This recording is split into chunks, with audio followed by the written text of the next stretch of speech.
Hello, the Designated Pundits, the I-80 Sports Major League Soccer show, here today with Jackson Phelps to preview the 2024 season for the Seattle Sounders.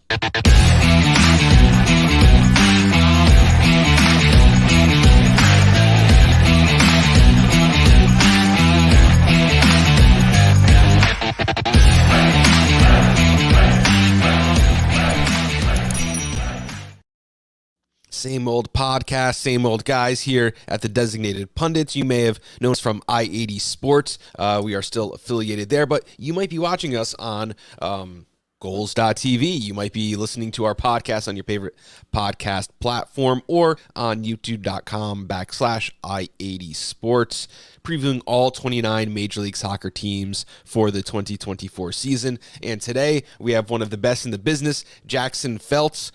How you doing, buddy? Good morning, guys. Good to be with you. Good morning.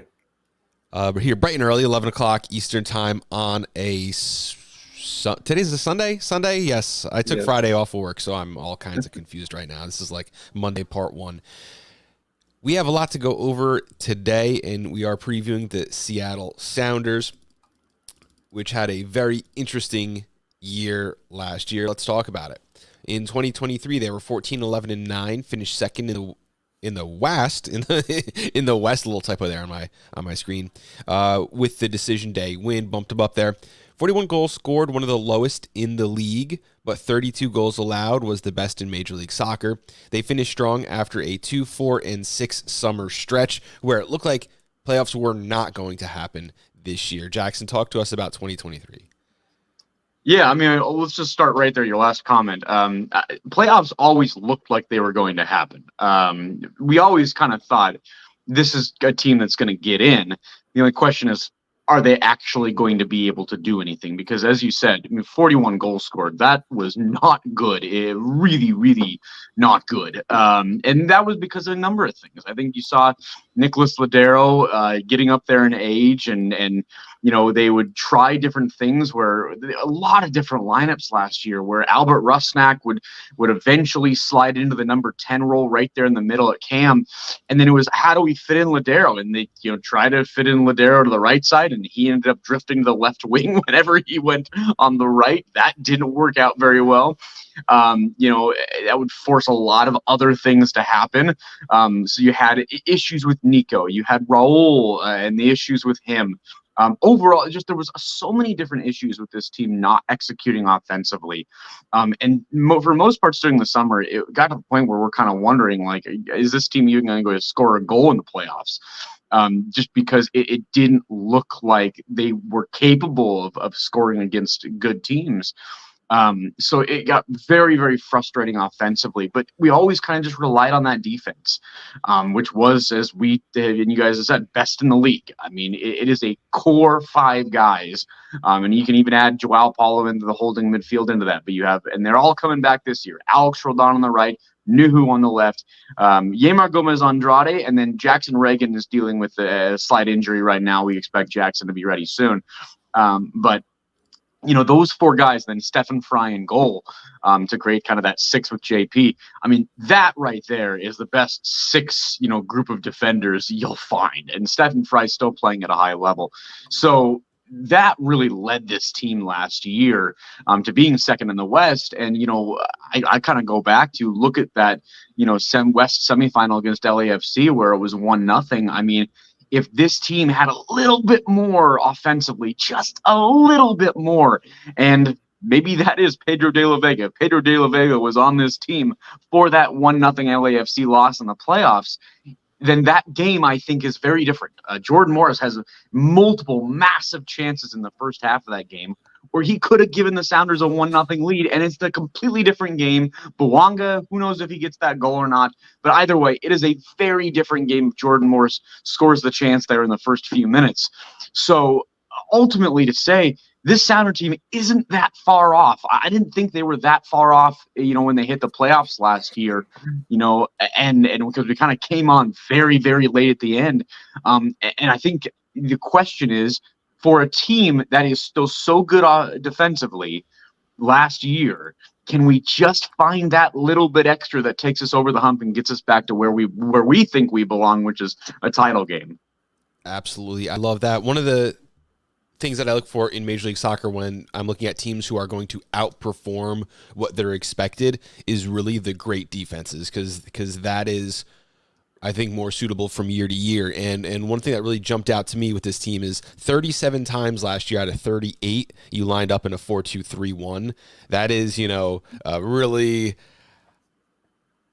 now it's consistent and that's good. But if you look at what some of the best coaches did, and even I think if you look at what Seattle did last season, it was like every day throw out something different, every week, like we don't know what's going on. I guess the identity is there, but do you guys feel like you kind of maybe sacrificed some of that creativity with the rigidness last year?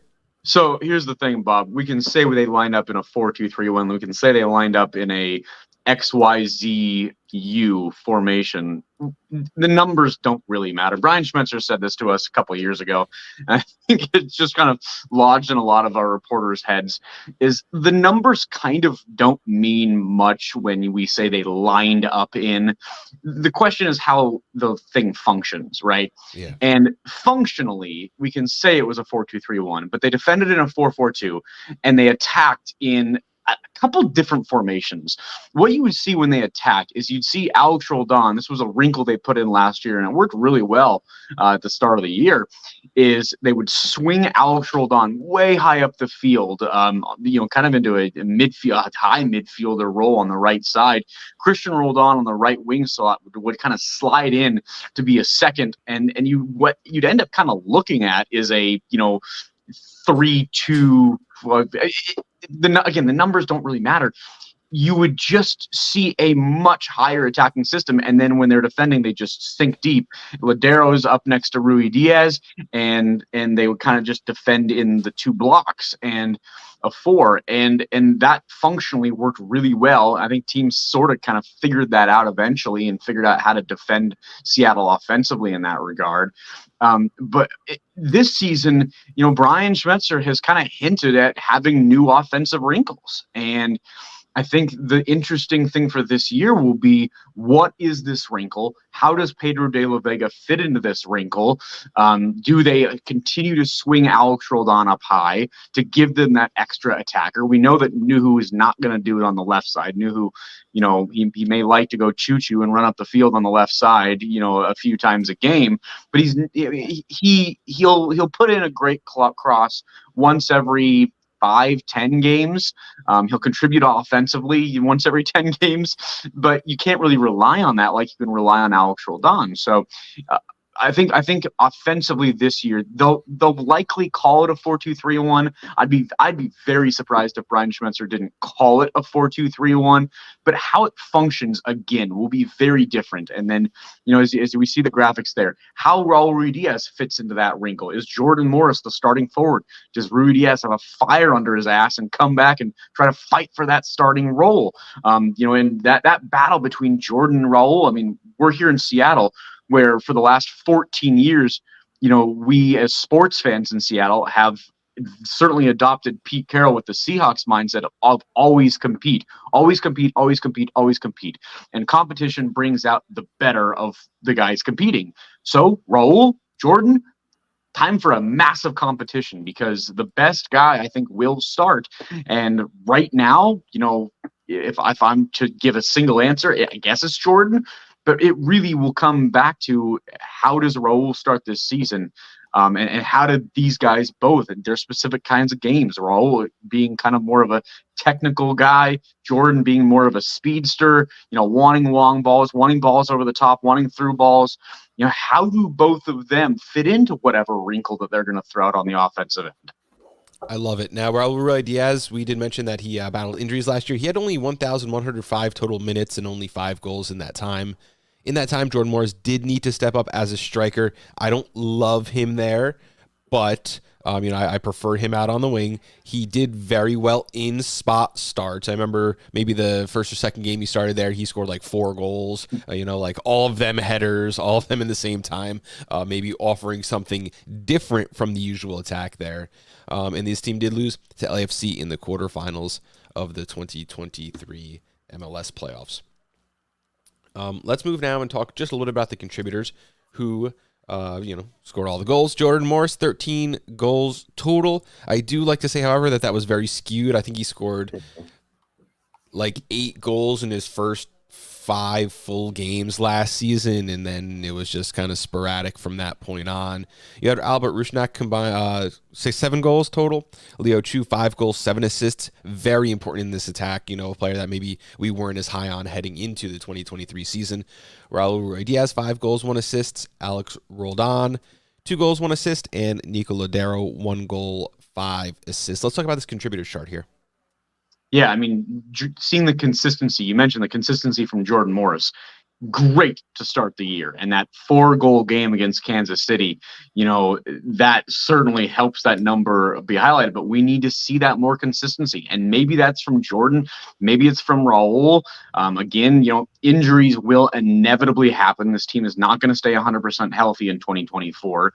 So if whoever of those guys, if one of them goes down, the other one being a consistent forward there for us, putting goals in the back of the net, that's going to be massively important. Albert Rusnak is going to be he is the guy in the middle. He is your new Nicolas Lodeiro. Yes, he's wearing number 11. Pedro de Vega is wearing number 10, but Albert Rusnak is in the middle of this team. De La Vega is kind of the backup right there in that spot, but we need to see consistency from Rusnak. Like, dude, this is the position that you played in Kansas City for years, Salt Lake, Real Salt Lake for years. And you were so good there. What was it, 41 goals, 40 assists or something like that? I mean, he was lighting up the field when he was in this role in Salt Lake. So, all right, Rusnak, you're back in this role now. You're in your preferred spot. I mean, he made it very clear in a number of interviews when he was, starting the season as a holding midfielder and back a line or over on the right. I think once he was over on the left.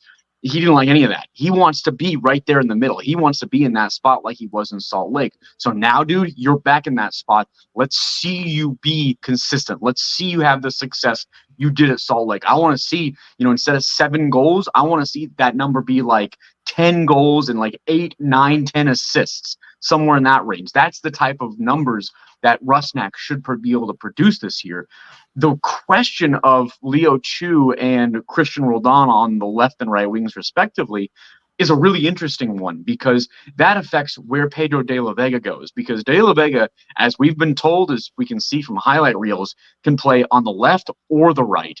If he's playing on the left, he's cutting in. If he's over on the right, you'll see him, using that speed because he is a quick dude.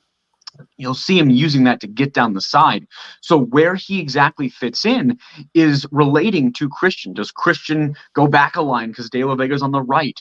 Does Leo Chu have to come off the field entirely because De La Vega is just better on the left wing? Those are the questions that right now, as the team trains in Marbella, Spain, that they have to get answered, is where does De La Vega perfectly fit in? I personally, that Brian Schmetzer listens to a word I say, I would personally love to keep Leo Chu on the field because you said it right there, Bob. Leo Chu, I think, was a massive step forward last season. Seeing that what he can do is he can take that ball, he can attack defenders on that left side. And if he just, I think, he has such a burst and the raw talent is there. And I think guys like Preki and guys like Freddie Juarez, the assistant coaches on this team, Schmetzer too, can just coach that little bit extra out of Leo Chu and hone that raw talent. You're going to be able to see another step forward from Chu in 2024.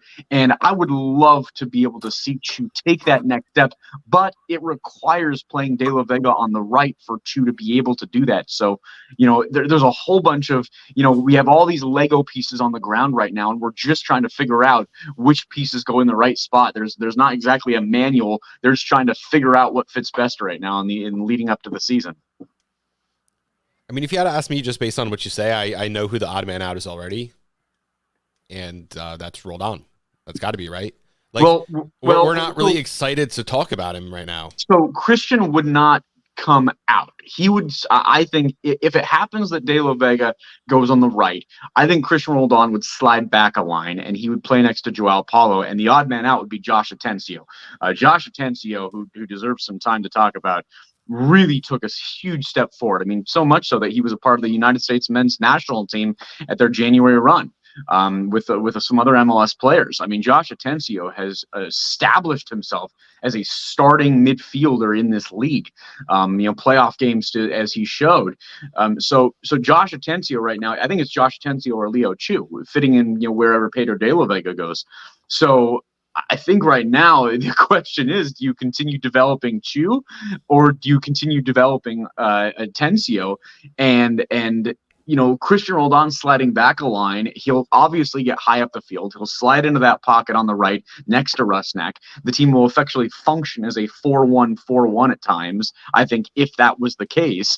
But if you do a straight swap of De La Vega for Chu, then the team could theoretically function in a similar way to what we saw last season. So, that's the odd man out right there. It's not Roldan, it's Atencio.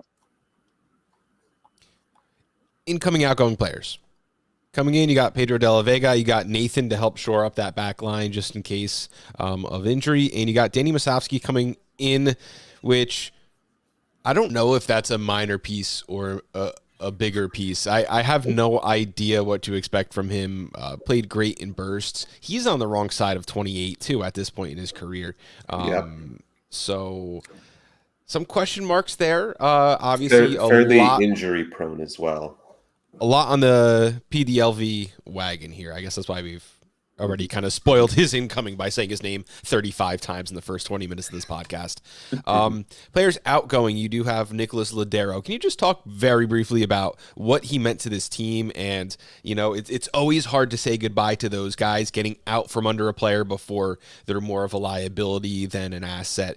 Just talk a little about Nicolas Lodeiro. Sometimes you have guys who will leave the team and at the start of the years will ask players like, oh, that guy's not there anymore. And they'll be like, yeah, we miss him. We wish him well. And it's too bad not have him here.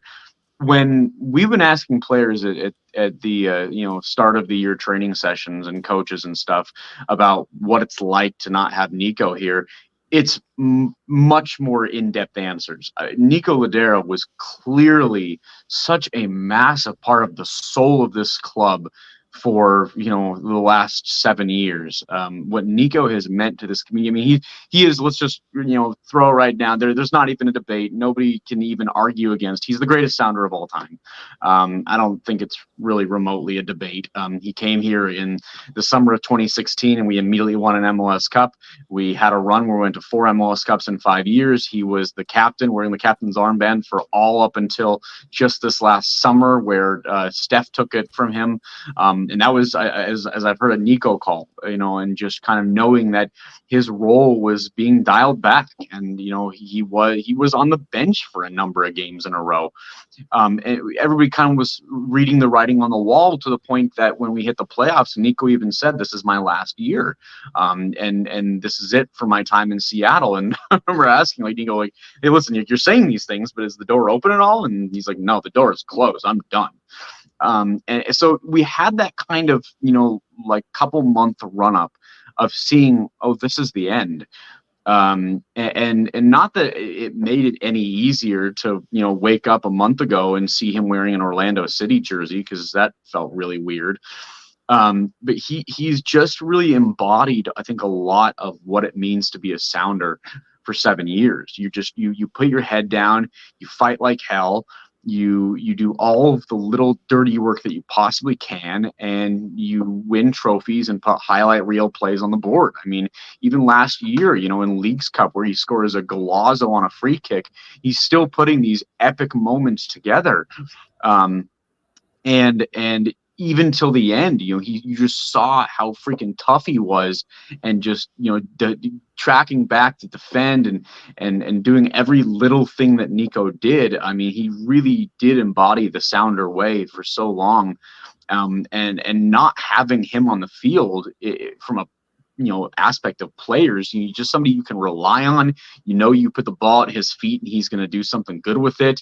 If you need to slow down the game, then he's going to be able to slow down the game or pick up the pace. Either way, he's just so reliable.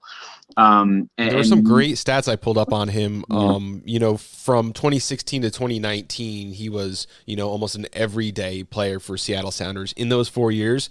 and I've never seen a streak like this. He was the most fouled player in the league every year for 4 straight years. That tells you, I mean, that tells you a lot about his play style. That tells you he has the ball at his feet a lot. That tells you what players think of him. Like you have to stop him or hack him one way or the other. And also I found it very interesting. I counted 49 yellow cards and 1 red card in his 6 seasons there, which for a player that, you know, that showed that that shows to me how he felt about defensive duties. Like he'll go and make the challenge if he has to go and make the challenge, and just someone who you always want to see on the ball, and that's going to make a huge difference. Just not seeing, that number 10 with the ball at his feet this year. Yeah, no, we're gonna miss the hell out of him. He was such a great leader, such a great person.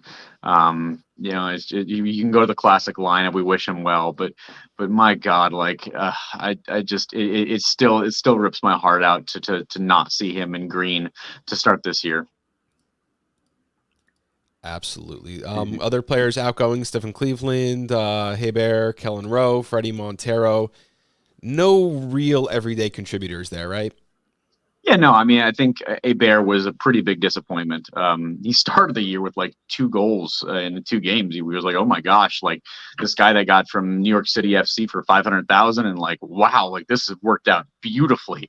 And then he just whether it was unlucky or just not in the right place at the right time, Hebert was quite a disappointment. Stephen Cleveland, I thought, was the best backup goalkeeper in MLS. He's tremendous. So we wish him well in Austin and hope he gets a chance to start over Stuber, because I think Stephen Cleveland is very, very talented. Kellen Rowe, he actually just announced his retirement a couple days ago. It's such a reliable guy. I think there was a stat where it was either last year, 2022, or 2021. He was the only player for the Sounders to play in every single game. So just a guy you can rely on. And then Freddie Montero, just another one of those. I wouldn't be surprised if he becomes like a special assistant to the coaching staff or something. He has a coffee shop here in Seattle. He's built a home here in Seattle. I wouldn't be surprised if Freddie Montero finds his way to be around the club in some way. But yeah, you're right.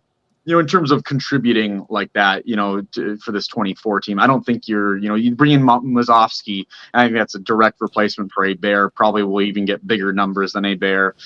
They got some good keepers coming up through the system to replace Stephen Cleveland. So, I think overall the value that we brought in is higher than the value that's out right now. Great. Let's move on and talk a little bit about the depth chart, team play, coaching tactics, style. What is the style of play we should expect to see here throughout the 2024 season?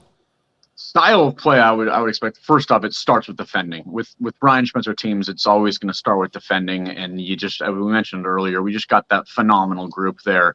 And whether it's Atencio or whether it's Christian Roldan, that back 6 is just going to be rock solid this season. And if it is Christian even on the right wing, then he will come back and defend like a defender from his right wing spot. Stephen Fry, you wait to see when he's finally going to take a step back, and it just never happens.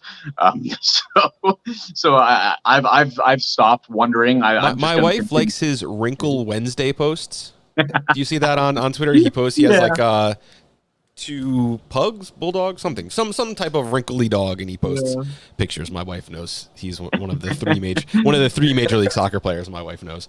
He's a great follow on social media for his dogs, for his artwork. He recently built a house out on an island here in, I shouldn't say an island. I mean, it's a large island out here in the Seattle area. Fry is a great follow for that way. Anyway, regardless, it's defending first, but then, when they get going, you will see waves on waves on waves of attacks. And when they get flowing, and especially how De La Vega fits into this, because he is a fast player.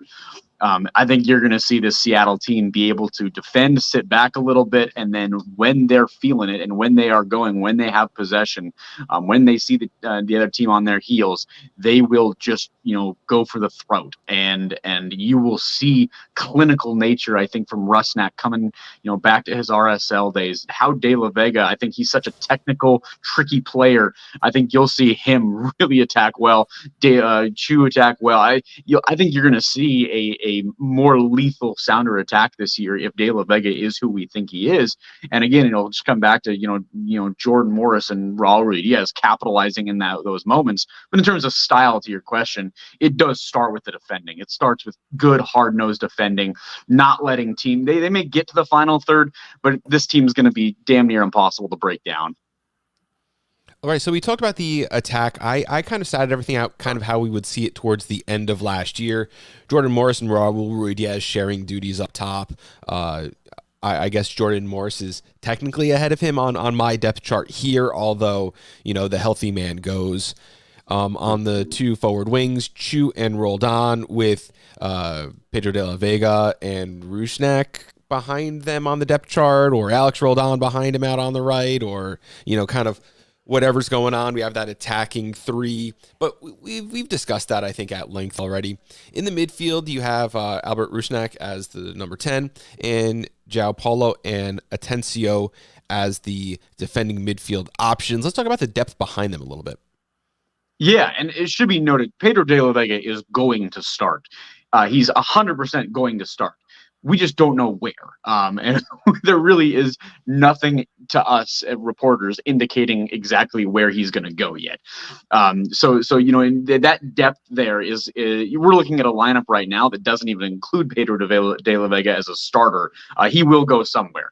But that depth, you're right. I mean, you have Atencio, Obed Vargas, and you have other guy, Danny Leiva's back from loan. You have a lot of midfielders. There's holding midfielders specifically, young kids developing.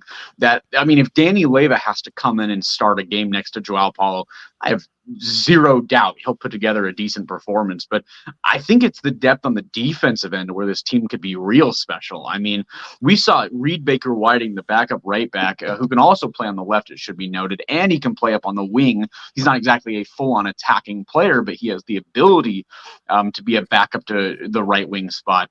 I mean, Reed Baker-Whiting took a massive step forward. There's a question, of will Reed Baker-Whiting be a sounder at this time next year, or will he get sold for a large amount of money because he is so super young and super talented? On the other side, we saw an emergence of Cody Baker, a kid who's come up here in the Seattle area through the system, through Tacoma Defiance Academy, and he now kind of backs up Nuhu. When Nuhu was out for a bunch of the year on international duty, Baker stepped in and did a fantastic job. One of those kind of just blue collar, just going to put his head down, do a damn good job defending.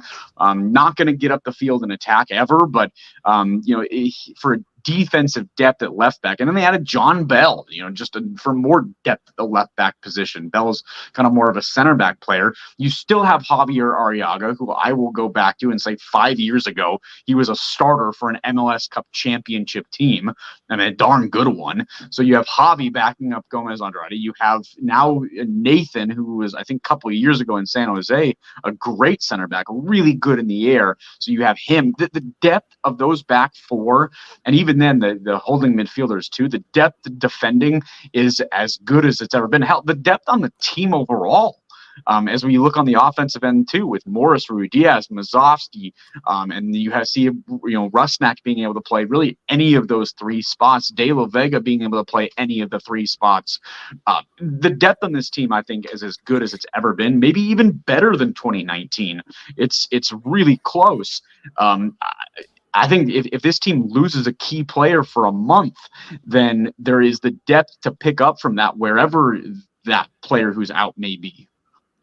Yeah, I absolutely agree. And this is going to be like a fun FIFA team this year. Like, I can see myself doing a 4-2-2-2-2 with like Paulo and Atencio back, and then like Rusnak and PDLV as like dual number 10s, Morris and Ruiz up top. That's going to be going on. Maybe a little 3-man, 5-man back line thing going on with some wingers, moving into midfield. There's so many options that I absolutely love. I do hope that there's a little more on this stat sheet creativity going on here. And it looks like there's going to be, when you have these players that, can line up anywhere over the field, it's really just the offense. And if this offense clicks, this team is rocket fuel. I say that, about every other team. I just said that about Red Bulls when we did like the New York Red Bulls preview. I mean, when you talk about elite defenses in the league, and players like Gomez Andrade and Reagan, who played 3,600 minutes each last year and, were there every single game in and out.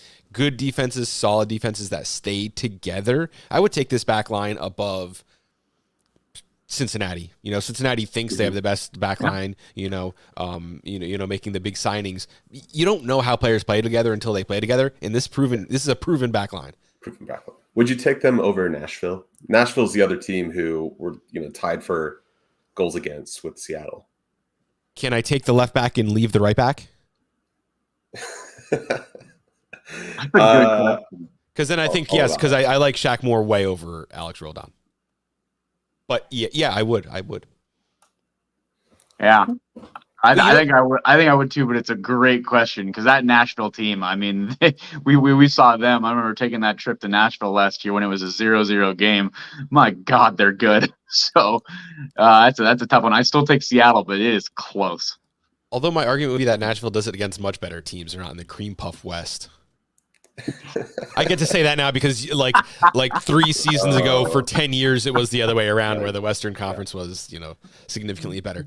But let's move on now and talk about some storylines. Like imagine I turn on a Seattle game and a lot of us on the East Coast do. Seattle is in a great spot where, we call that like alone time on the TV. Like once everyone else goes to bed on a Saturday night, 10, 11 o'clock, you turn on and watch the Western Conference teams.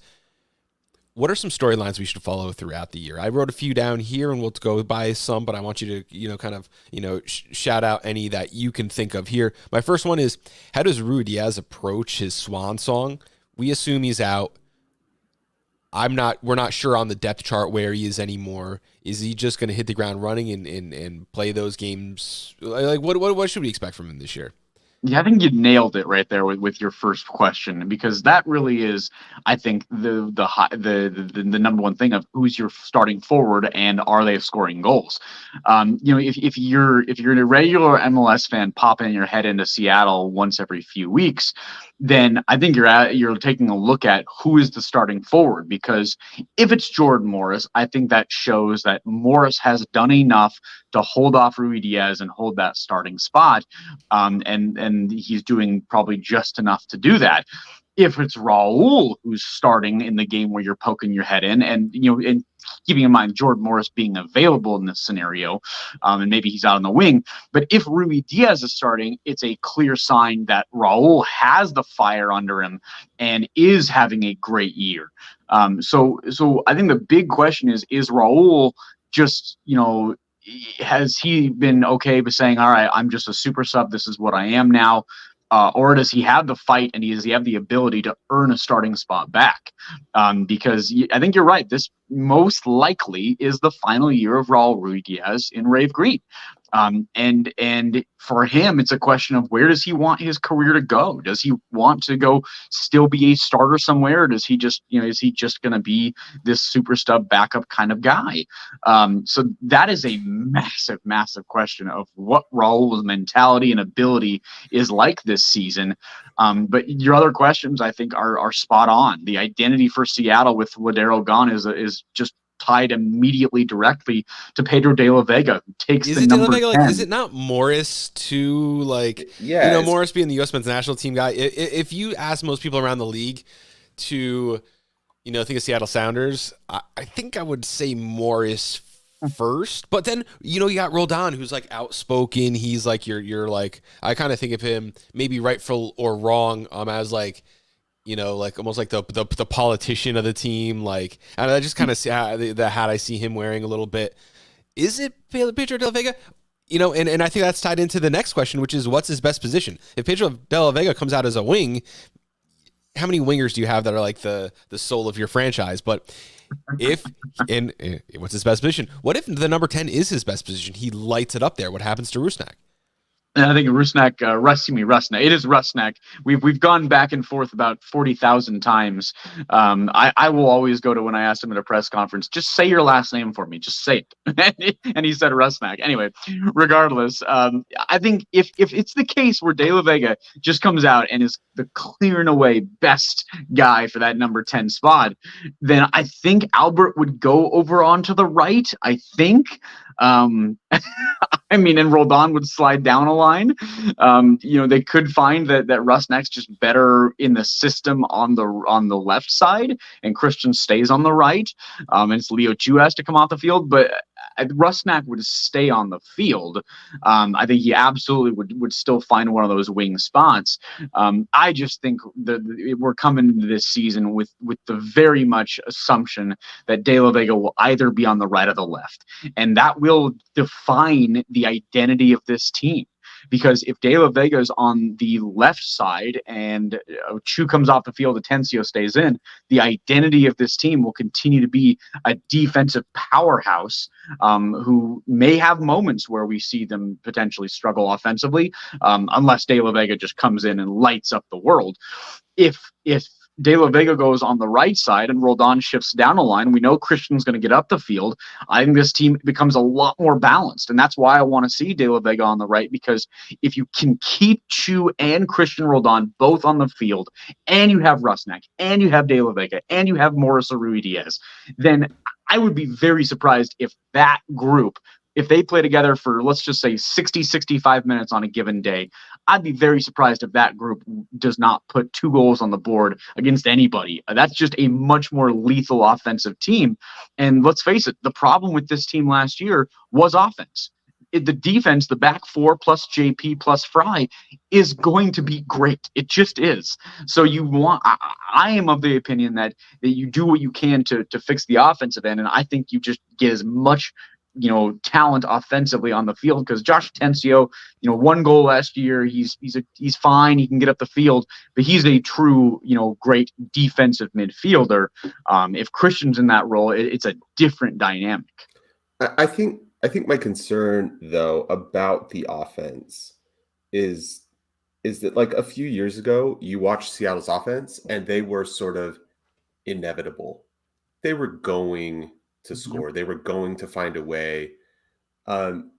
With sort of Jordan Morris instead of Raul Ruidiaz, with Raul Ruidiaz, starting to age out, with Nico Lodeiro starting to be replaced, whatever, Seattle really lost that sense of inevitability. I looked it up. Jordan Morris, right, 13 goals, 30 games. He actually only scored in 10 games in an MLS regular season and playoffs last season. And when Raul went in, 2022, 2023, it felt like it was every time he stepped on the field, goal and a half. You weren't betting on if Raul Ruidiaz was going to score a goal. You were betting on how many goals he was going to score. And I think that's kind of a major concern. This team can score 50% more goals. Could have scored 50% more goals last season, and they would have still been second in the West in goals scored. I mean, I think they benefited from, like, other teams in the West having a strangely inconsistent year. Like LAFC, you know what I mean? LAFC just could not string it together and win consecutive games. Teams would kind of win in bunches and then go cold for a while, and that benefited everybody. That's why St. Louis, is able to go cold for a huge second half of the season and still finish on top. But I'm looking at this team, and everybody in there, if they're clicking, if they're on, they're going to hang 4 or 5 on you for sure, without a doubt. And if they're cold, they're going to score no goals a game. Nobody in there just strikes me as being this guy that is just going to inevitably score every time. Yeah, I think there's absolutely credibility to what you're saying. I think that makes a lot of sense. One of those things is last year we did not see consistent production out of the forward spot. And I think that's why your storylines for 2024 is right. It's Ruidiaz and his swan song. It's the element of what happens with Morris and Ruidiaz. Is that competition going to breed more consistent success? If you do see similar production and similar consistency that we saw last year, then a lot more weight is going to fall on the shoulders of Pedro de la Vega and say, all right, dude, you're the new guy here. We bought you for, what was it, $6.5 million reportedly. You are coming in to fix our offense. Please fix it. So a lot more weight would go on his shoulders, but I think that is the question: is do you find consistency out of the forward position? And that really is the question for Raul or Jordan, whoever that is there. And I think to start the season, it will probably be Jordan, just based on the end of last year. And all right, guys, maybe it requires, as I kind of just think out loud, changing the way that Jordan Morris plays. I mean, Morris has always relied on his speed, relied on his head's gotten much better. He's much better in the air last year than he ever was before. He worked on that the previous offseason a lot.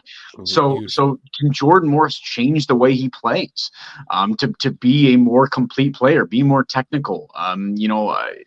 If he can add that to part of his game, maybe that brings the consistency back. But maybe De La Vega unlocks something in Jordan's game to bring more consistency there. Or Raul, they need to find more consistency at the 9. I think you're absolutely right, because if it's like it was last year, then we're going to be asking some questions in a few months. Yeah. What about even inverting the midfield triangle and having dual number 10s? I mean, if this team trades 15 goals scored for 10 goals against, that's a trade-off I would take in a heartbeat, because that puts you at plus 14 goal differential, which means you're a contender.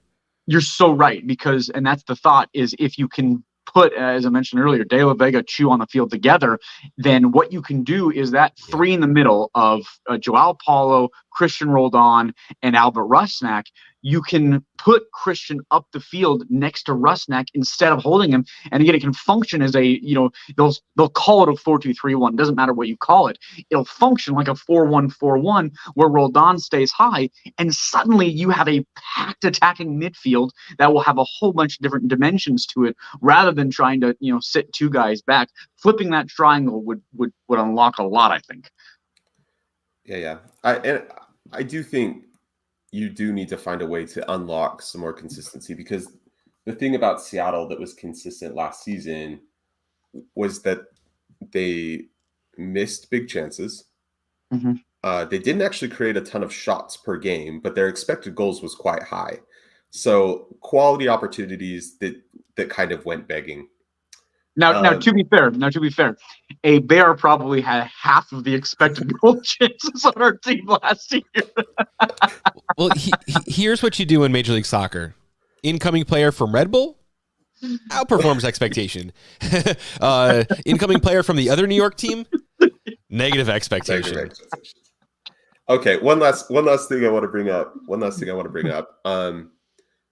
I am interested to watch Jordan Morris this season, because Jordan Morris is about to do something that he hasn't really done in his career. He's about to have a 3rd consecutive season. I was looking back through his career. His numbers generally really good, but he typically has 2 healthy seasons and then an injury. Seattle fans, don't come after me. I'm not speaking this into existence. I don't want this to happen. I like Jordan Morris. Everybody, calm down. Jordan Morris is about to have a 3rd consecutive season of play. And I'm interested to see where that goes, because I feel like the injuries really reset him, right? And a lot of my concern about him is he scores in bunches. He scored most of his goals in a couple of games. If he can put together, a string of seasons, not just 2 at a time, but 3, 4, 5 seasons, I think that could be the thing that helps him unlock his own consistency, not having to push the reset button on his career every couple of years. Man, I hadn't realized that. It's so the math checks out, and it's so amazing to think that he, from the 16 success, 17 success, out for 18, 19 success, 20 success, out for 21, 22, 23, and now here we are. It's so funny to think that it has gone in those cycles. God, if he gets hurt this year, then I'll think that there's something going on in the universe at that point. At Scott Omer's fault. Yeah, exactly. I was going to say, Scott, you're going to get massive hate on. I'm going to get massive hate if something happens. Please, nothing happen. But it's an interesting observation that I hadn't even considered, that he hasn't played 3 full seasons in a row like this. He's never done it. it's wild.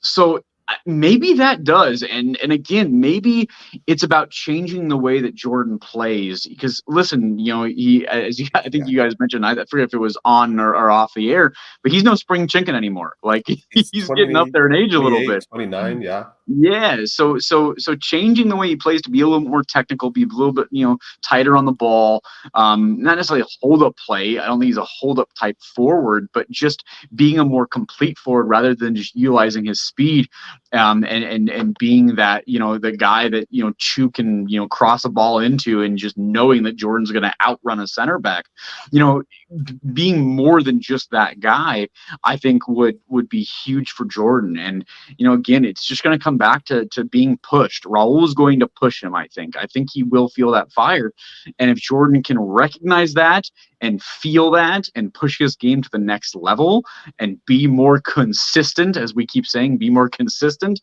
then that a good season for Jordan Morris will signal, I think, a good season for Seattle.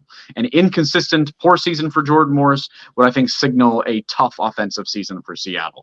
And I think you're dead on there, but it's going to come back to the staying healthy and consistency, because three seasons in a row starting for the Sounders. That's I'm gonna steal that, Scott. I'll credit you, but that's a really interesting stat and a really interesting storyline going into the year.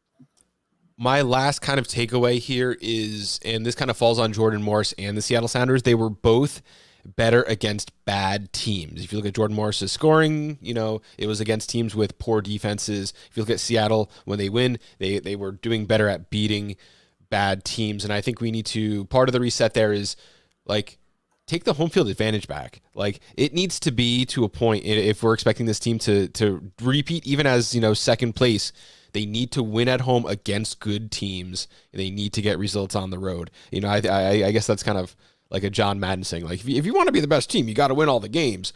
But it really was, they were relying so heavily on beating up bad teams and, hey, maybe we'll get a draw against a good team. That's not dominant play to me. It doesn't show on the stat line, but if they want to be dominant next season, I want to see them. I want to see Morris score against good defenses, and I want to see Seattle win against teams at home, even if it's LAFC, even if it's St. Louis City, even if it's RSL. That to me is going to unlock the future. Let's finish up with going around the horn and talking about realistic expectations. I would say it would be ambitious to repeat being top four in the West. The West Conference has had a lot of movement, players in, players out. If they can finish in the top four spot and get a playoff win, I would consider that a successful season. Moreover, I think they need to prove that the De La Vega signing was worthwhile. And if they can leave with a smile on their face because they know their net transfers were positive and win a playoff game, I would be happy with that outcome. If they finish the season as a top four West seed with one playoff win and then losing in the West semifinals, just like last year, I think half the fan base would be fine. Half the fan base would be disappointed. That is the base expectation for me, at least. This is a team where you didn't need Pedro de la Vega to come in to have a very clear and good starting 11, but then you add him for the millions and millions and millions that you did. And just all we've seen is the highlight tape. I haven't seen him actually training with the team yet and see how they function, what this offensive wrinkle is. But listen, Bob, if Pedro de la Vega is the guy that we see on these highlight films and can add that extra burst wherever he's playing, and you have the incredible depth on this team, knowing an injury or two will happen, but being able to rely on that depth, for me, the expectation is to be playing in the West Final. This team should be playing in the West Final. They should be a top 3, maybe even top 2 seed in the Western Conference. The depth is there. The quality is there. All it's going to take, I think, is to unlock the talent that is on this team. But also, of course, relies on what else is happening on the West. I don't think this is a very strong Western Conference. Does Austin, go back and have a season like they did 2 years ago? Is Bouanga going to leave LAFC? I'm not sure if you guys have talked to LAFC people, but what does LAFC look like 6 months from now in terms of their roster. I don't know if the Western Conference is going to be any stronger than it was last year, which leaves the door open for Seattle to get right to a West final. So for me, this team is good enough, they're deep enough to get to a West final. And frankly, when you're in a cup final, as you do, being that you could win a trophy in that game, anything can happen. So I'm not saying it's MLS Cup or bust, but based on the rest of the conference, I just haven't seen the moves, the transactions, the signings. Kansas City will, of course, jump back. They have a much healthier team this year, but I just don't see it for Seattle. Not if they can unlock that talent that's on this team, not to be able to get back to a Final Four of this league. I think this team should still be in the top 4 of the West. Realistic expectations, I would like to see them, I think they will improve their home form. They went 7-4-6. Yep. I expect 10 plus wins at home this year. 50 plus goals, that's an increase of only 9 to hit that expectation. But 50 plus goals, 10 home wins. I slightly disagree with you about some of the things in the West. I think largely you're kind of correct. It's transactional, players in, players out. But I have seen teams like Dallas, signing more goal scoring options. So I think there's going to be some added. I think the West. How long is Alan Velasco out though? Yeah, that's a good question. I don't know off the top of my head, but I just think there's still going to be some added. There's going to be some added pressure. There's going to be hot streaks and cold streaks. There's going to be teams that are going to surprise us and teams that are going to underwhelm us, as always. I think that Seattle still should be looking at, like I said, top 4. They should be looking at, playing most of their playoff games at home. And this is a team that whether they quite get there or not, the benchmark, I agree, should be the Western Conference Finals. But the expectation for, what is disappointment should be about how that happens. If they don't make it, it's very different in losing and compete, but by being a very competitive team and just going out to a great team. If some other team shows up and you lose in the semifinals, that's not necessarily a disappointment. If you sort of limp out because you couldn't score a goal, that's a disappointment. So like last year, yeah. Yeah, if you're just it's oh, we couldn't score a goal in a playoff game, that's a disappointment. If you go out to a great team, hands it into the air, you go out to a great team. But I think this is a team that should be competing for the Western Conference Finals. Yep, absolutely. Headlines coming out of Seattle earlier at the end of last month that they lost their best head coach in sports history in Pete Carroll. Well, I think they're going to have something to say about that with Brian Schmetzer again this year. Very interesting. Wondering what you guys are thinking about that up in Seattle. Make sure you guys drop in the comment section. Let us know what you think about this episode, what you think about Seattle heading into the 2024 season. And thank you so much for being our guest today, Jackson Feltz. Let us know one last time where we can find your work. Yeah, at Jackson B. Feltz on my social medias, BFELTS. And I have a iHeartRadio app, Sounders Weekly. We're on 93.3 KJR FM and 950 AM for all of our content for the Sounders this year.